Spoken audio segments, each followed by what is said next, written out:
Hey everyone, it's Will, Gamer Dad, with another video for you. So it looks like the newest update is live.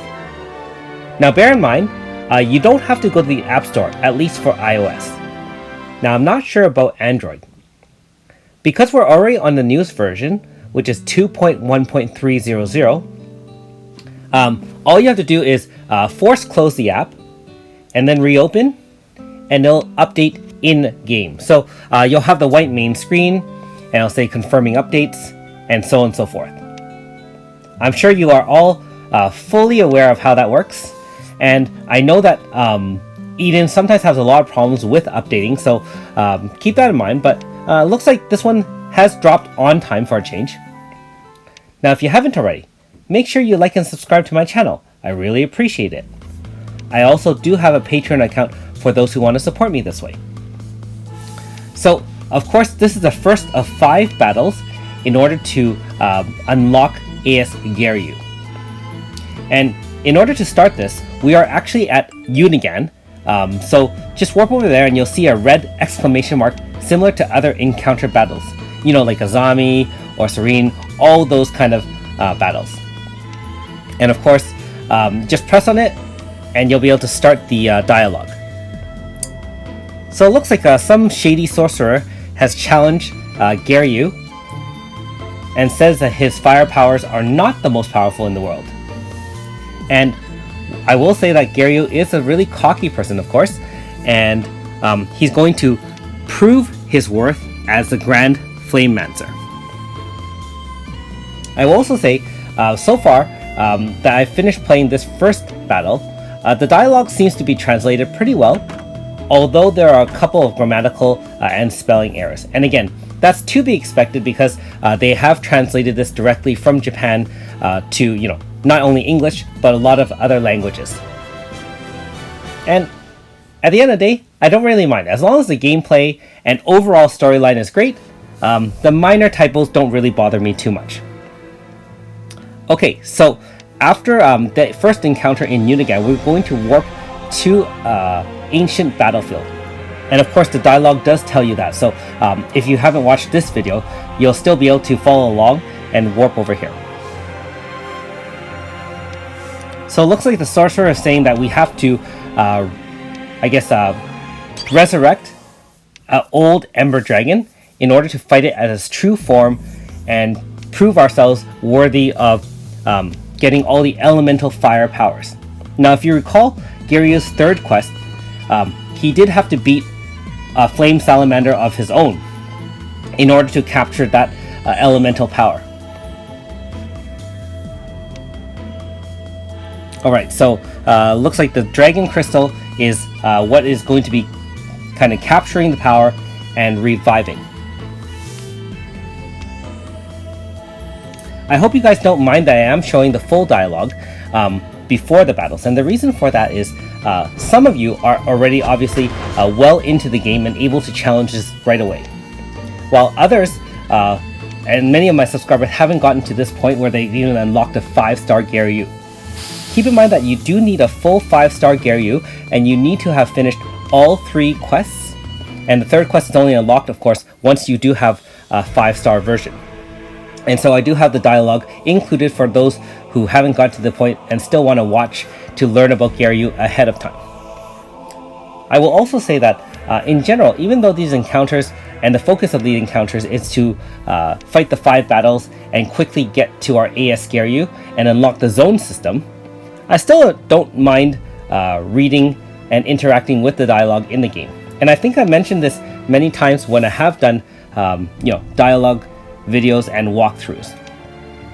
At the end of the day, RPGs obviously have a great and rich storyline, and the main thing is to, like I said, embrace it. Now I know some people have complained that you can't skip through dialogue, so that is a downside, but like I said, for myself, not a big deal at all. And here we go. We're going to challenge, looks like the first battle out of 5. Oh yes, we are very confident in beating this early, weak minion. Now you can see that Gariyu is holding one of the Elzion Otherlands staff, And of course, everyone else is using top tier weapons, either through Eastern region or, optional horrors, Otherlands weapons. Now, I did come into this battle blind, and so looking back now, the enemy is resistant to pierce, but weak to blunt attacks. And so having Ewan on your team is great, and we'll just reduce its power. Now, the first turn is a 1000 fixed AoE damage. It does have a 4-tone rotation, and you can see the resistance right there. The only reason why I brought this entire team is that I hear from reading some of the threads on Reddit that the last boss is using fire to fight fire, so to speak. So I just decided to bring an all-fire team and just kind of take my chances. As you may know from some of my other boss battles, I don't really read strategy guides ahead of time. So the second attack was just a single physical target attack. Not much damage, less than 1000. And the third one is that minor AoE physical, which applies pain status. A little bit annoying, but certainly very manageable. Finally, the fourth attack is 2 single target attacks, could be on the same character or on 2 different characters. And again, even with no power debuff, you can easily see that it was only in the mid-hundreds. And so this is turn 1 again with the 1000 fixed damage. So if you do have even a mixed team of 4s and 5s, you should have absolutely no problem here. Now, if you went in using some prior knowledge and brought the all blunt team, even a half bar AF could have probably taken it down.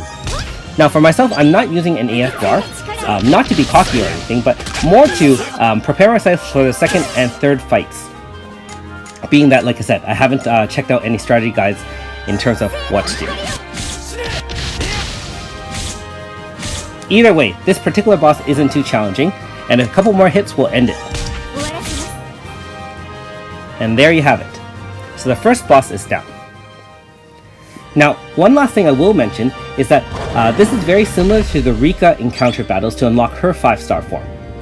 The first 3 battles will be unlocked sequentially right away, so you don't have to wait 6 hours for the first 3 battles. Do all 3 battles first, and then I believe you have to wait for the 4th battle, and finally the 5th battle should be directly able to be fought right after the 4th battle. So in the end of the day, you only have to wait a total of 6 hours between the first 3 fights and the final 2 fights. Now that being said, for me it's already around 8:30 local time, so I'm probably going to do the first 3 tonight and then wake up tomorrow like usual and then do the battle at that time. So I do apologize for some delay in getting the newest content out for you, but sleep is kind of important too, and we're trying to keep our energies up so that we don't get sick, obviously, from what's going around. So it looks like after all that, the energies or the essence has been absorbed by the sorcerer, and hopefully we can resurrect the Ember Dragon and fight its true form to unlock AS Gariyu. Most of these AS quests and most of the 5-star unlocking quests for main story characters basically have a journey for the 4.5s or 5s to attain its higher form. So we'll see what kind of journey is unlocked for Gariyu, and whether or not he gets a little bit more humbled, or he becomes even more cocky. Thanks for watching. We'll see you next time.